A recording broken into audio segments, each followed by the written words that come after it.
Nau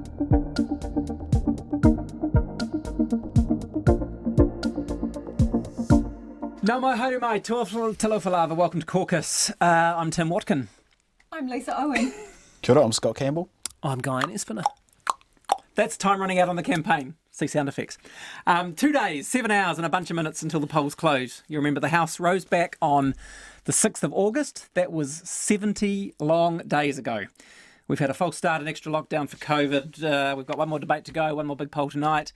But we're into the final hours. It's a bit after 11 a.m. on Thursday morning, and this is Caucus. We're going to look back over the campaign, do some quick fires, but first, this week on the trail, let's start with wealth tax.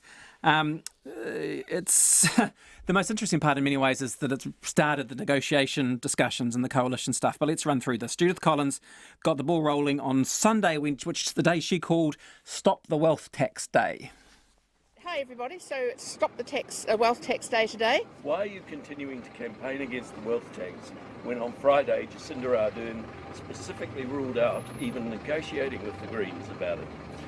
Actually, because I know that that's what she wants to do. So she is very keen on it. We've heard James Shaw come out again the other day saying that he wanted to do it. And the other thing is that, as we saw, when the Greens put a bit of pressure on them, of course they'll give in. Think about the Green School, $11.7 million. It had the desired effect at first. Labour said no, Greens said yes. Here's what the Greens said. We're going to put it up for discussion alongside our plans to transition farming to a more sustainable future, alongside our plans to clean up our oceans and to protect our marine wildlife, alongside the plans to make sure that everyone's got a home to live on. Ardern says that it's not even going to get to the negotiation. Well, let's have an election and then let's sit around the negotiating table and see what happens. Chloe Schwarbrick said some things. Schwarbrick said some things about how the Greens were thinking about walking away from Labour over their hardline stance. But then yesterday, the leaders poured some cold water on that, and Ardern doubled down with this comment. Will you resign as Prime Minister before you implement a wealth tax? Again, I've made my position and Labour's position absolutely clear. We've ruled it out. This is not up for discussion. So you resign rather than put in a wealth tax? It's not in play, so there's no need for the hypothetical. It won't happen. That's something that has been put in place before over raising the super age. So would you resign before you put in a wealth tax? I won't allow it to happen as Prime Minister. And there's the bottom line. And then the Greens reacted to this. Last clip, guys, and we can talk about it. This is how the Greens reacted to Ardern's comments late yesterday. The Prime Minister today actually went as far as to say that as long as she's Prime Minister, there will be no wealth tax, similar to what she did with the capital gains tax. What's your reaction to that? Let's have an election and let's have a negotiation. But that's still pretty strong from her, right, to say that this is never going to be happening under her tenure. Today you endorse her as Prime Minister again. Isn't this essentially... Look, you've got to understand. We've got to have an election.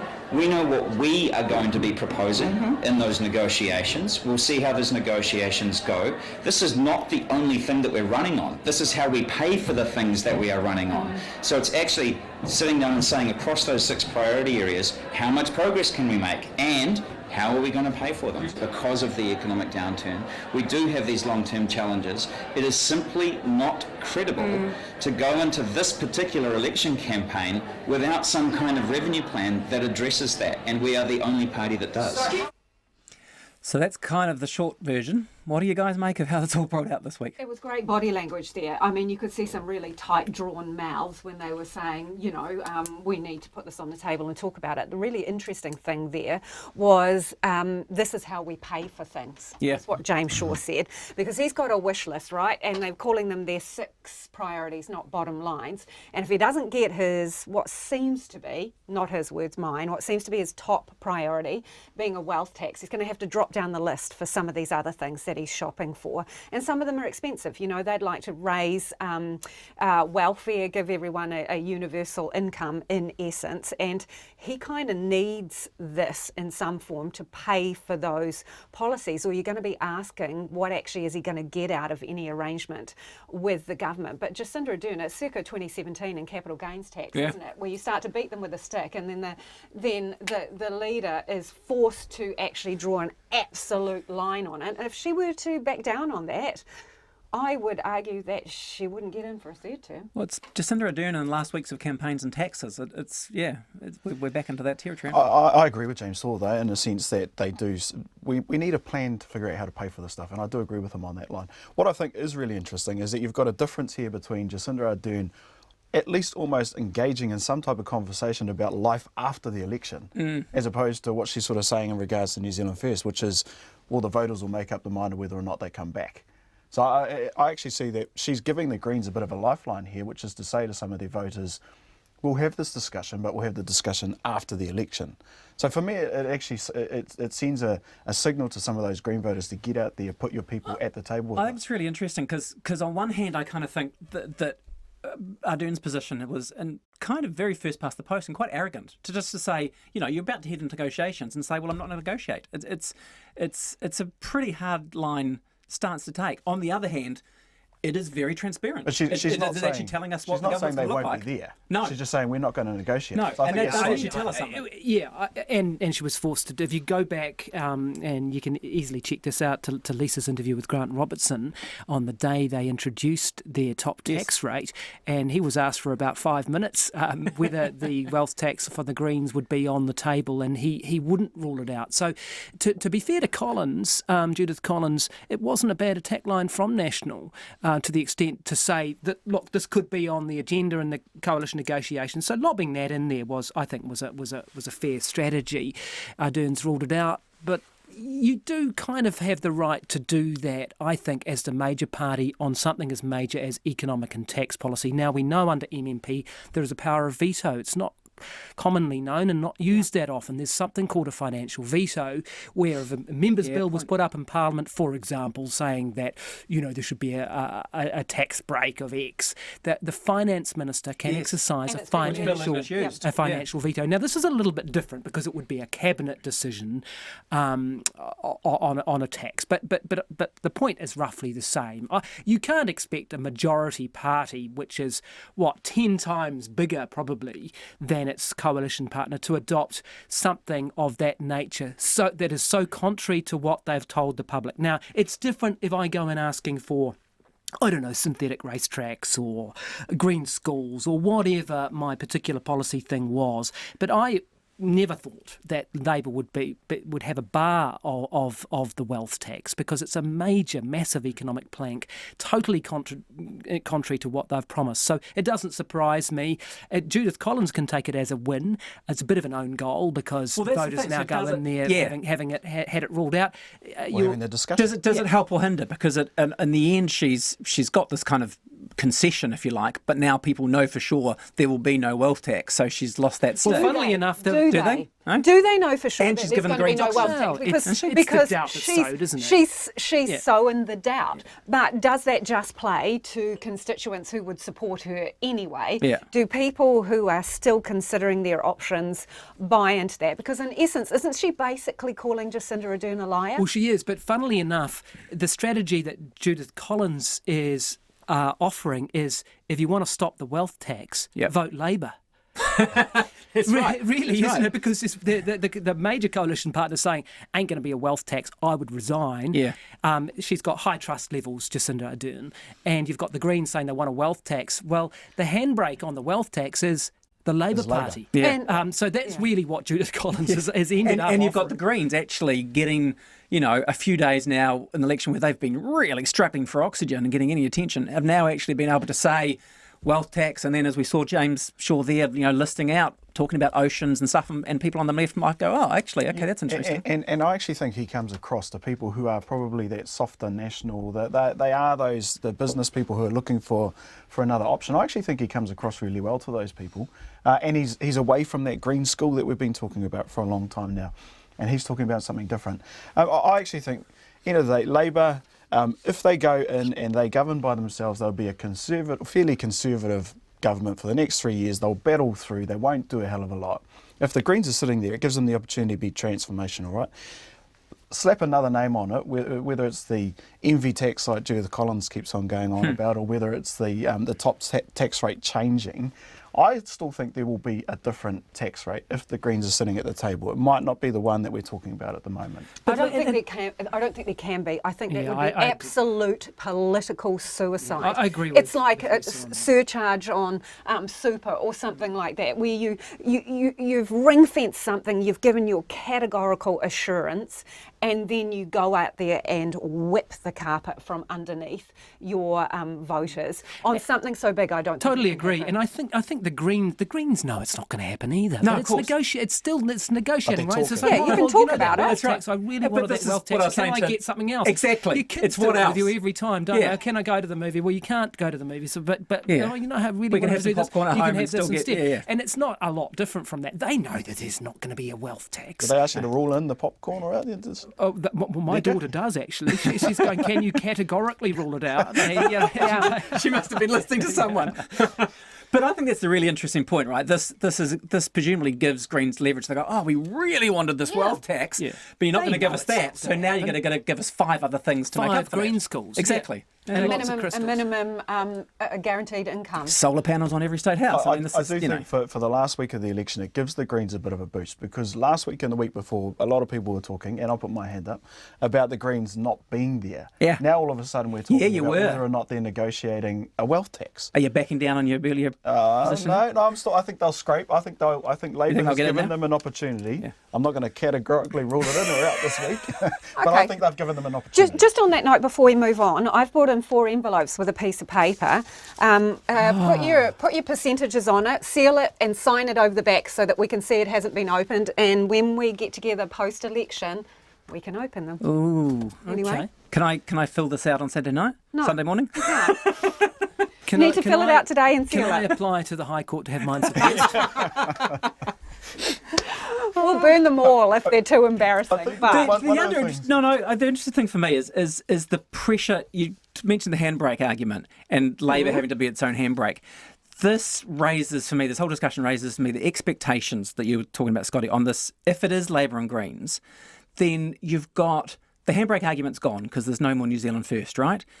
The pressure in this next term, you say can be quite conservative, but there are words on the table about ending poverty, about transformational change, about climate change and nuclear moments. I still don't see how the rhetoric, how the policy agenda that Labor's pushing for matches that rhetoric. And that's going to be a problem in the next term, I think isn't the it? next term, if it's Labor by themselves, it's it's still a hangover from COVID. Can they do that for 3 years? Well, why not? Because then they can be transformational in the next one. It was the John Key approach, which is soak Kicking up the can first down the 2 road. terms and then maybe give it a crack in the third one. Interesting. One thing I did find interesting about those clips was that Judith Collins didn't have any MPs behind her, or well, not that I knew of any of them, but you had James Shaw, Marama Davison, then you had the Prime Minister with a few MPs around here. I've noticed you've seen, with the national ones, I've seen a lot of Nicola Willis, Chris Bishop and Paul Goldsmith.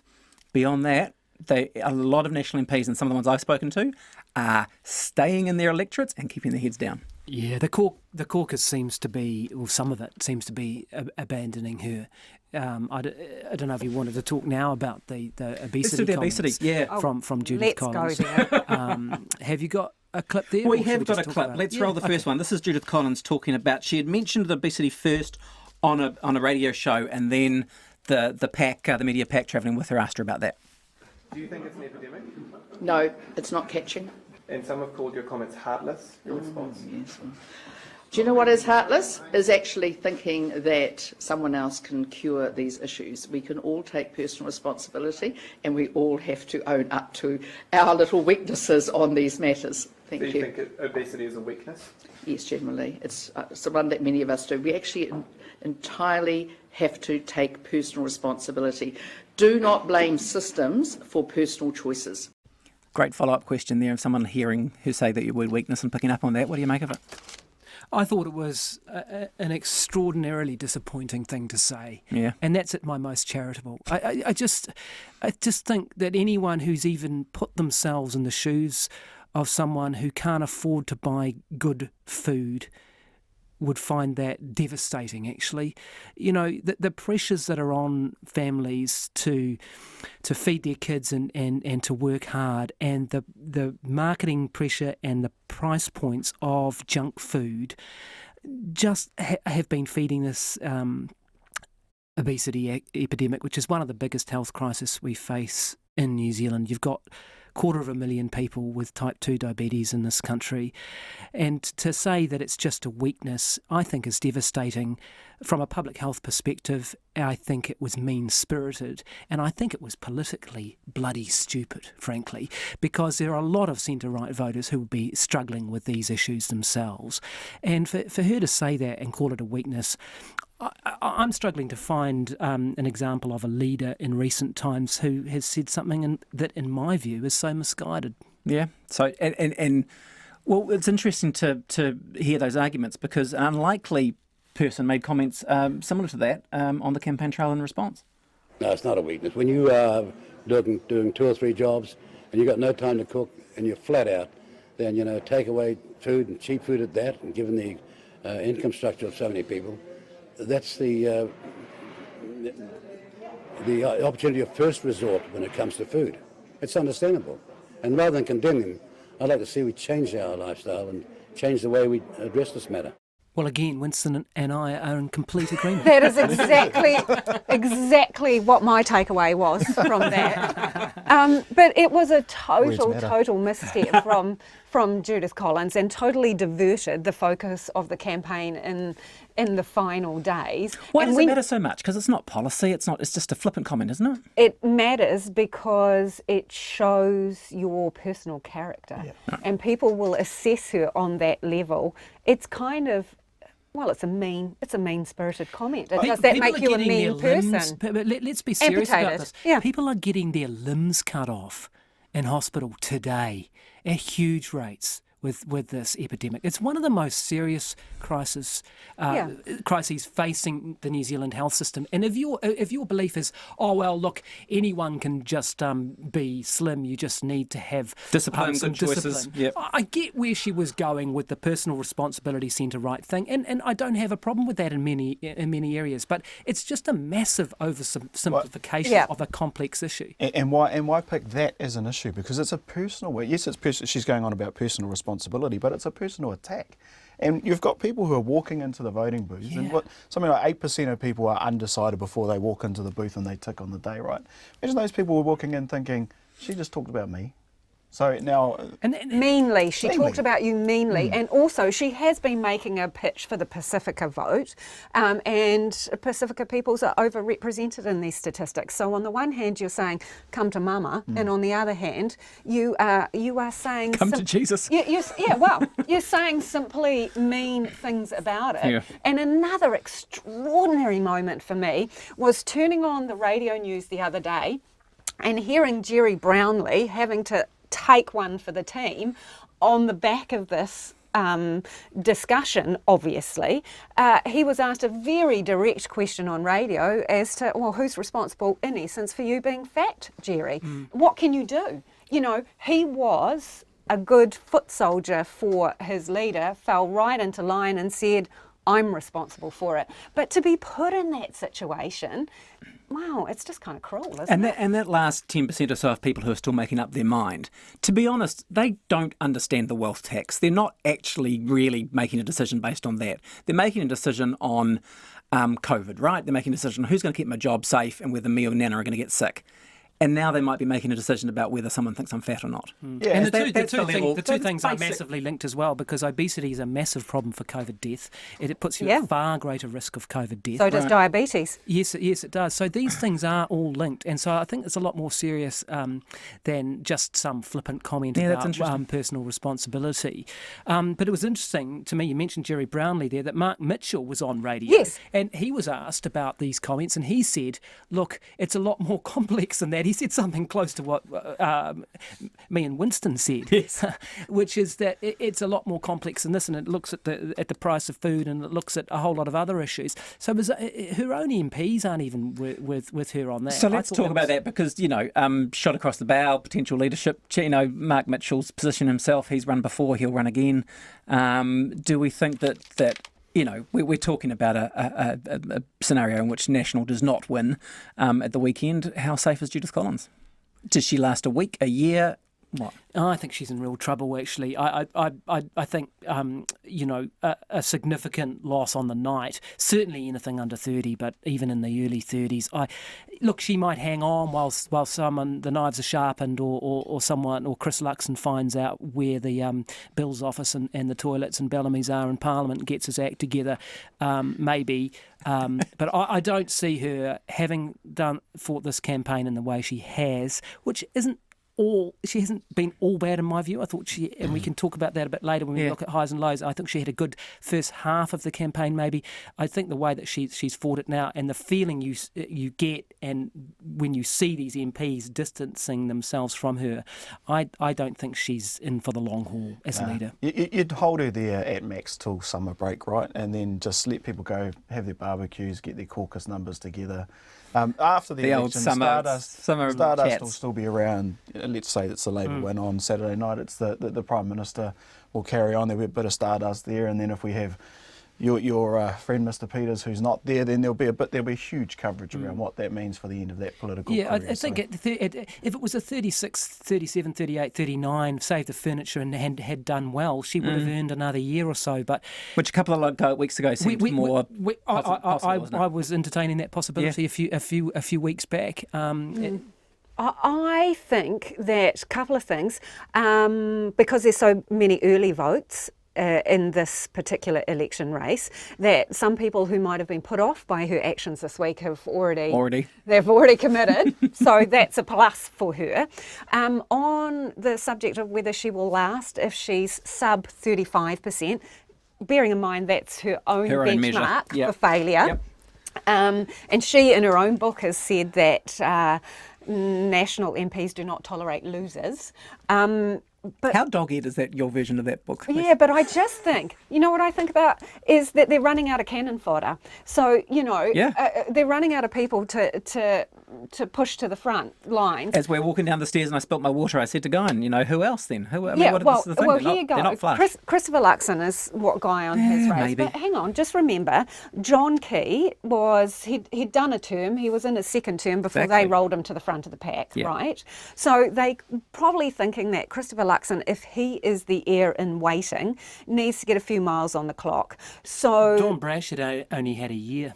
Yeah, and look what happened to him. I tell you what nearly happened to him. He came within a percentage point. Yes, he did. He did. Yeah. So I take your point about Luxon, but Brash came in 2002 and was leader by the end of 2003. But Bill English, in that same circumstance that you're talking about there, Bill English held on for 9-10 months after the most catastrophic loss in Nationals history. So they might not be so quick to get out the broom, because then they've got to waste someone else before they get to the actual person who will be the leader, potentially. And I think obviously Bill English had a lot of respect from his colleagues and a lot of mana. Does she have the same? Yeah, it was different, wasn't it? Yeah, it was different. It feels, and I can understand why they chose her, and you can understand, when she's on her game, she's good, because she is polarising. She's volatile. She's one of those game changer politicians, isn't she? When she walks in, she's on stage, you think, what's going to happen now? And when it goes well for her, that's impressive. In a way that Bill English he's more moderate, wasn't he? He's not as volatile.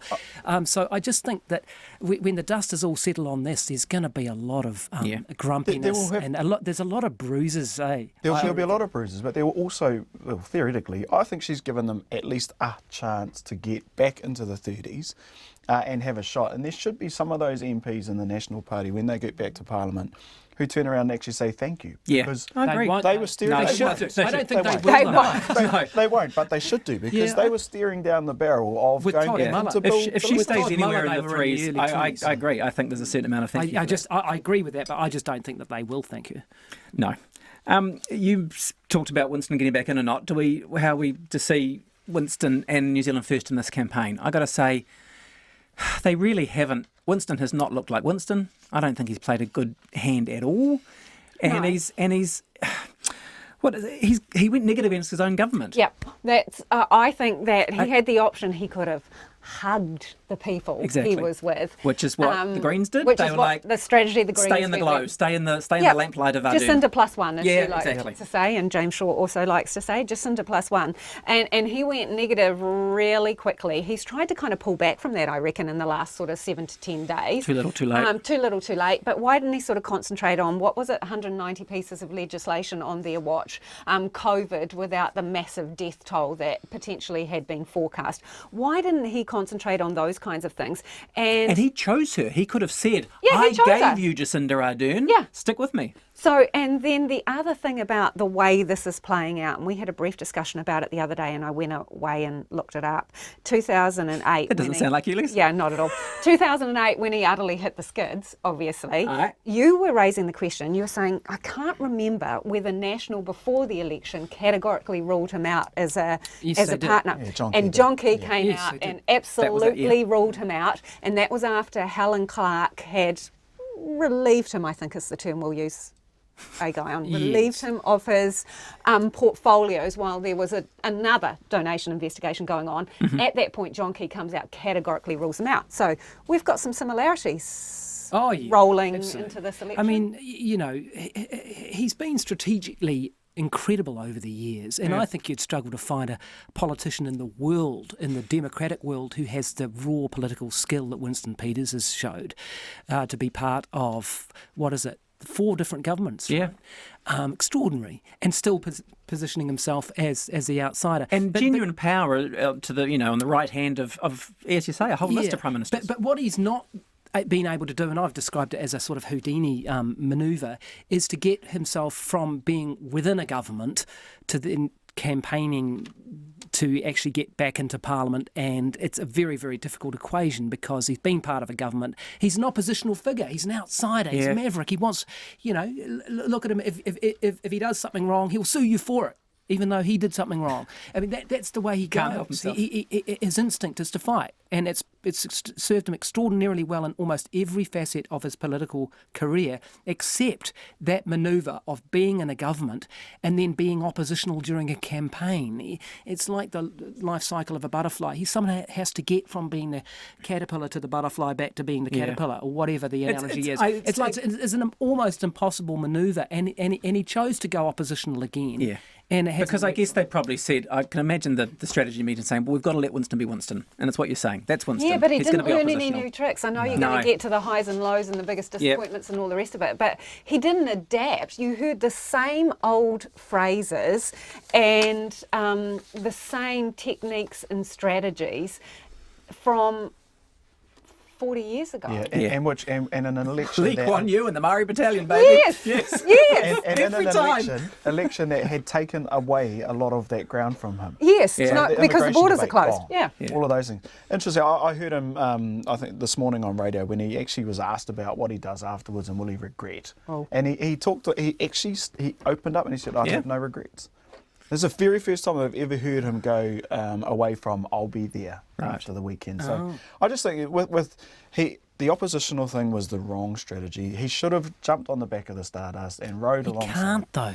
What? He pathologically can't do it. You think it's not, you can't do it, it's not No, his character. I just don't think. I That's just him don't think he personally. personally can do it. And of course, this is just my opinion. I mean, I don't walk in his shoes. You say the same lines though, mate. Yeah. There is some commonality. Same person. I just don't think that he actually could bring himself to couldn't bring do himself, that. which is the wrong strategy, He's an right? oppositional guy. He always has been. And it's worked. That's You know, what he we've can look back struggled and to go, yep, and it's worked, and this is why it's worked. But yeah, it's COVID, and it's Jacinda Ardern, and it's a popularity thing, and it's a different Do you know, contest the this only time, thing, right? thinking back strategically, and I have thought a little bit about this, is he could have done like a 2.5 year coalition agreement, or even a 2-year one. Yeah. You need a parachute, and he's Well, it's been, normal parachutes getting sacked guy on. Yeah, that's right. No, it actually is, and you saw. And Well, I you say saw, that with seriousness, No, that's yeah. right, and you engineer a crisis, or it was And that's Wellington my point Airport about in August COVID. of '98. So you Without find COVID, he may well have found one, right? I mean, I genuinely believe believe that without COVID, without the pandemic, he may well have been looking for that crisis, but he couldn't in the middle of a pandemic. Yeah, that's true. But you could actually even write it in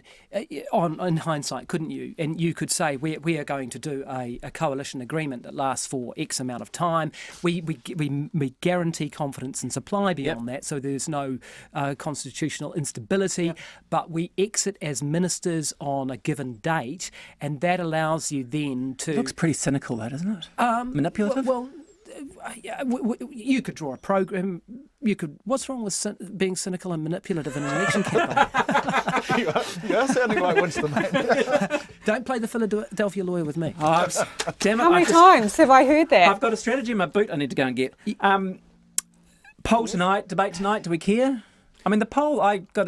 If the Greens are close, then it could actually, it could matter for the Greens. Yeah, I care about the poll because of what's been going on in the last week. I'm really curious to see if it's moved the dial in any way, shape or form. Yeah. I think given the vast number of advance votes that there's been a mistake made in the timing of this. At the very latest, I would have thought you'd go with the last leaders debate on the Tuesday or the Thursday of the week prior. Yeah, I mean, the thing to watch too in the polls, I mean, you might see New Zealand first at 3.5, 4 and go, oh my God, they're close to making it. But if the polls have been right and they've only got 2.5% of 1.4 million votes, right? Now, I'm not going to try and do the maths in my head now, but you might need something like 7.5% of that remaining. Yeah. Right. So that's the other thing. It's hard to move the dial that much. Yeah. I'll be interested in seeing the Greens number tonight, obviously. Yeah. And because I think of anybody, it'll be their people who might get out of bed on Saturday now and actually go. And 6 weeks ago, I was saying that they were the people who won't get out of bed because Labour were going to govern alone. Whereas now I actually think that it's probably many people would accept that Labour's not going to get there by themselves. And now I actually think that gives I don't think they Well, are. he'll write it in an envelope and I don't think so, but I'm probably less sure about that than I was through the whole campaign this week. I'm starting to doubt myself. I'm looking back to history and thinking... Because of the wasted vote. Because there's going to be a chunk of wasted vote. I'm thinking, is Jacinda Ardern as popular as a 2014 John Key? And I think you'd have to say yes. And he got 47% twice. So he got 47% in 2014. Is she good for that? I reckon she probably is. So, but there is a bigger wasted vote this time, which would make it easier for her. Yes, I mean 47. I mean she might get 60. They might get 60 seats. It'd be around the cusp. I mean.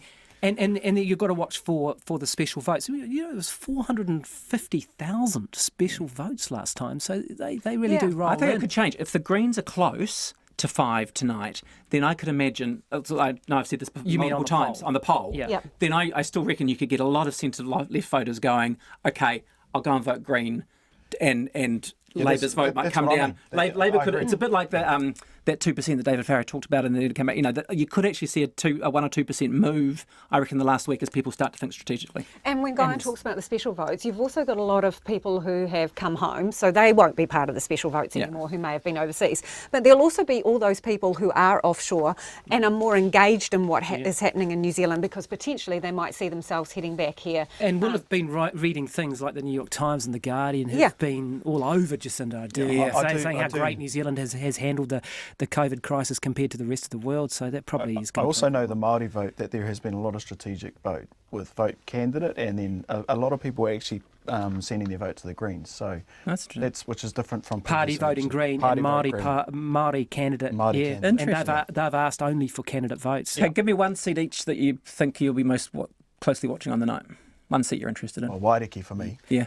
Yeah, Wairiki, because it could be a trigger seat and it could have the Māori Party back in Parliament. I think that would be... I mean, Auckland Central's interesting, but I don't think it's going to play the role that one of the Māori seats would be. I mean, it's possible the Māori Party could win that. Possible they could even win... People in Labour, I think, are a little bit anxious now this week. They are a little bit anxious now about Tamaki. There's certainly been some conversation, phone calls made this week, and a little bit worry about whether Pene is completely safe. Yeah, I think John Tamahere has made a real big push. So Wairiki, yes, I'd watch that. I'm watching Auckland just out of interest because that race has gone hot, cold and hot again. Tamaki Makaurau, and I will be interested in some of those seats that are marginal, that Nationals holding, like Hutt South and Northcote. to see what direction they're headed. I think more than those ones, the Wairarapa, East Coast Yep. and Whanganui Yes. are all, and that's interesting for me because Labour has become this urban party in the past couple of elections, and if Labour can get back out in some of those regional seats, it'll be interesting. Okay. Yeah, because you know that clock that you made noise at the beginning, the tickety-tocky? Okay. Favourite policy, everybody? Oh, favourite policy? Do you know one? Well... Or least favourite policy, or anything? It was on the list, come on. Was it? I didn't read that. Public holiday, Matariki, do you remember that? That seems Yeah. like 2 years Gosh, ago. that's miles ago. Yeah, I like Matariki. The other one, and I don't know the details, I can't remember the details, but it was that infrastructure bank. Yeah, I like I that. quite I always that like an infrastructure bank. And I like the National Tech Policy, bringing in the graduates, the grad school students, and trying to get National, those in in the early pandemic. days of the campaign, had some quite sound policy on some stuff. Yeah. Best line?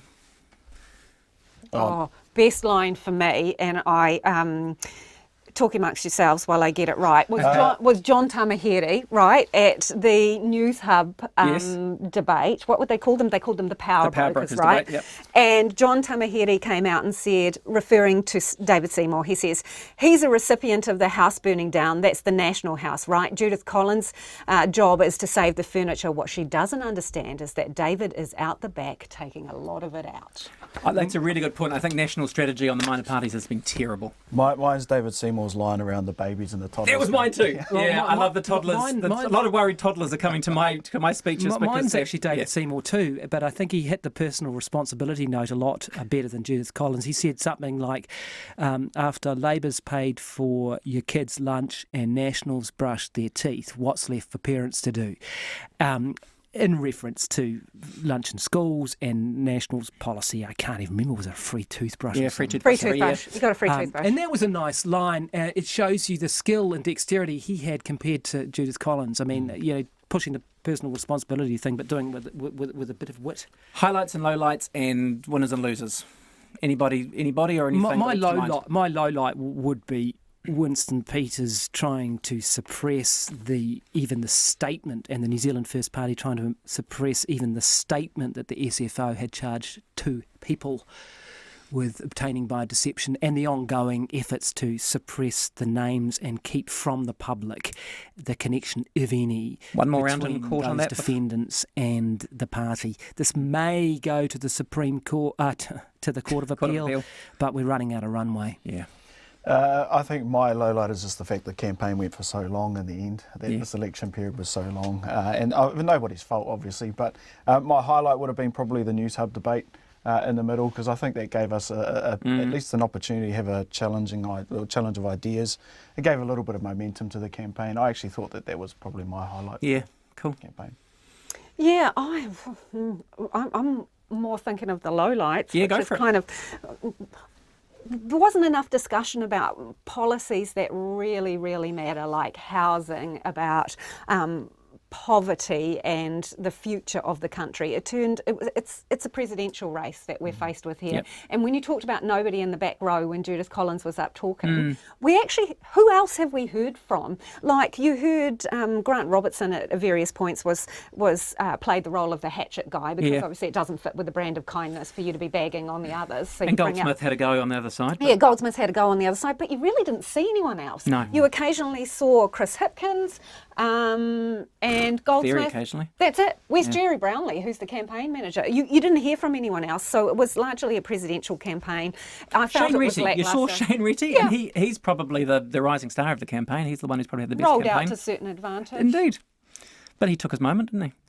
Yeah, he did. Yeah, the key moment for me was probably back in the middle of March, frankly, when we went into lockdown for the first time. I think that's kind of defined it from there, really, hasn't it? I've remembered my highlight. I'll go I for know it. what my highlight will be. Midnight Friday, when we're not allowed to talk about this anymore. There you go.